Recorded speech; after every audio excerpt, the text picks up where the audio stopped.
Hey guys, welcome back to another video. Today I'm taking a look at the Acebeam E70 flashlight.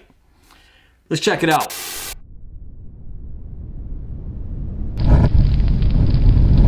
Alright, so let's take the Acebeam E70 out of the box here, and it also comes with a USB-C charger. Then right here we have a lanyard, and it looks like just a little carrying pouch right here. Right here we have some spare O-rings and then a bunch of warranty information that I'm gonna leave right there in the box. So let's give you guys a nice close-up of the Acebeam E70 right here. And while you guys are checking this out, let's talk about some of the features. So the Acebeam E70 has a maximum output of 4,600 lumens and has a max throw of 240 meters. That's 787 feet. And the peak beam intensity is 14,400 candela. Pushing out those 4,600 lumens is one XHP 70.2 LED. It features 5 brightness modes and 2 special modes. And those 2 special modes are moonlight and strobe. And everything is operated with a single stainless steel tail switch. And inside we have a 5100 milliamp hour, 3.7 volt, 20 amp, 21700 rechargeable battery, which can be charged directly with the included USB Type-C cable, or it can be externally charged, as you can see right here. The body here is made of aero-grade aluminum and has a Type 3 hard anodized finish. It's impact resistant up to 1 meter, has an IP rating of 68, which means it's completely dust proof and submersible up to 6 feet, and comes with a 5-year warranty. Alright, so that's enough of the quick features. Let's talk dimensions. So the E70 has a length of 5.05 inches, a head diameter of 1.18 inches, and a tube diameter of 1.06 inches. Now on the website it says it weighs 3.59 ounces without the battery, but I weighed it with the battery, and that comes out to be 6.1 ounces. That's 174 grams. So let's talk about this for a second. I don't own too many Acebeam flashlights, but this one is absolutely gorgeous. Just check out this design here, this double helix body slots knurling with the blue underneath it. It looks awesome. And not only does this look great, this design actually helps with heat dissipation. So the hotter this gets, that blue tube underneath will absorb most of the heat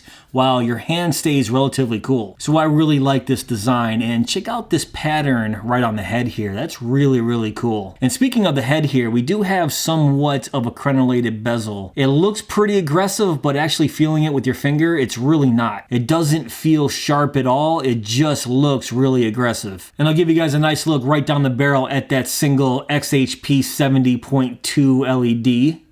Now it's capable of producing 4,600 lumens at its max. Now let's check out this black pocket clip right here. It isn't easily removable. You can see right there, this pocket clip is screwed into the tail right there. So if you want to take this off, you have to unscrew it. And it's not completely deep pocket carry right there. You can see it's probably about a ½ inch from the very tip of the pocket clip to the top of the tail there. And this is a lens down pocket clip only. There's no way to reverse it. But as for the feel of this flashlight in your hand, it actually feels very nice. It's made of pretty standard aero-grade aluminum with the Type 3 hard anodized finish. And yeah, you can tell this feels quality. Now as I rotate this, you can see there are no side switches. Everything is controlled with a single stainless steel tail switch back here. And the tail here is completely flat. That tail switch is embedded slightly into the back here. And that's perfect for anybody that likes to tail stand their flashlights. As you can see, works perfectly. Now let's quickly run down the UI here. If you want to turn the flashlight on, just press that tail switch twice, turns it on. And if you want to turn it off, it's just a single press right off. I really like that double press on because it acts like a security feature. While you're carrying this in your pocket, you can't just accidentally turn it on. Because if I just press this button once, nothing happens. You have to press it twice pretty quickly to turn it on. And now let's get to our brightness level. So turn it on, and all you have to do is just hold it down while it's on. And there's our 4 brightness levels. We can't get to turbo from here. That's a special button press. And if you're curious, it does have a memory feature, which is pretty nice. So say I have it right there and turn it off, double press again, and it goes right back to our last level. So how do we get to our 4,600 lumen turbo? Well, we have to make sure it's on, and then double press the tail switch again. There's our maximum turbo. And then double press again to get right back to our last brightness level. Now let's get to our last 2 special modes. To get to strobe, triple click, 1, 2, 3. There's strobe, sorry about that. And then if we want to get to moonlight, we just have to hold it down from off for about ½ a second, and there's our moonlight mode. So even though I think it's a nice effective safety feature to double press this on, Acebeam still gave us a lockout mode just in case we are prone to double pressing this while it's in our pockets. And to do that, we have to hold down the tail switch past that moonlight for about 5 seconds, and there we go. So now we're locked out. Pressing the button does absolutely nothing unless we want to hold it down for another 5 seconds.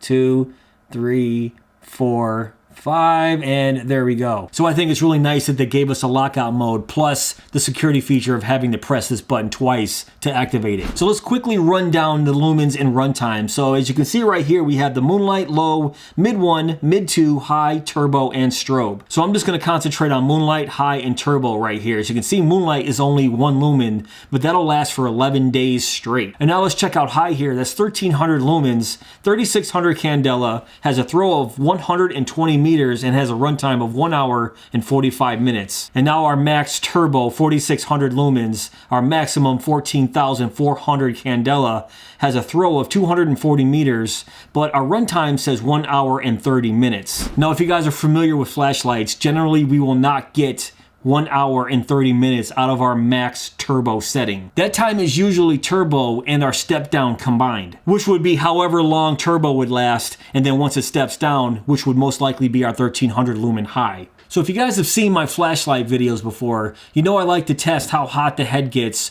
running on turbo for about 2 minutes. And then within that 2 minutes, I usually see a step down while I'm editing because I can quickly scrub through the footage. So I'm gonna see if we see any step down in that 2-minute heat test. So I'm gonna try to do this at the same time. So I'm gonna turn it on first and then double click for turbo and go.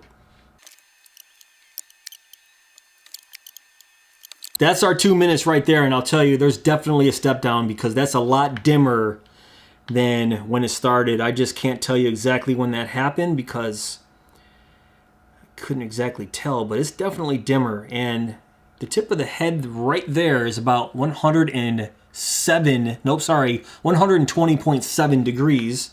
And right at the handle right there is about 102.2. So let me try that head again. Yeah, it's staying right around that 120 degree range. So that's actually not that bad. So, actually, it does feel pretty hot. I can't leave my fingers there for more than a couple seconds. But right here at the main body of the flashlight where you hold it, that feels perfectly fine, even at 100 degrees. So now it's time for the fun stuff. I'm gonna take this outside to my local park and show you guys some beam shots. That's enough talk, so let's go.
All right, so as you guys saw in the beam test, I had this thing on turbo. The trees in the background at the end there were about 150 feet away from me. And I have other flashlights that are about 4,000 lumens with about the same throw as this one that seemed like it lit up that background a lot better than the E70 here. I don't know, call me crazy, but it just didn't seem like it was illuminating those back trees like I would expect it to. But other than that, I think it has a pretty decent beam profile, really nice hotspot. All right, so if you want my final verdict on this, I'll give you a couple negatives right off the bat. First off, I don't like the fact that there's no direct to turbo. To get to turbo, you have to double press it on and then double press it again to get right to turbo. And second, I believe that it's pushing out close to 4,600 lumens. Just the meters of throw just didn't seem like it was pushing out like it should. I mean, right here, 240 meters of throw is around 787 feet.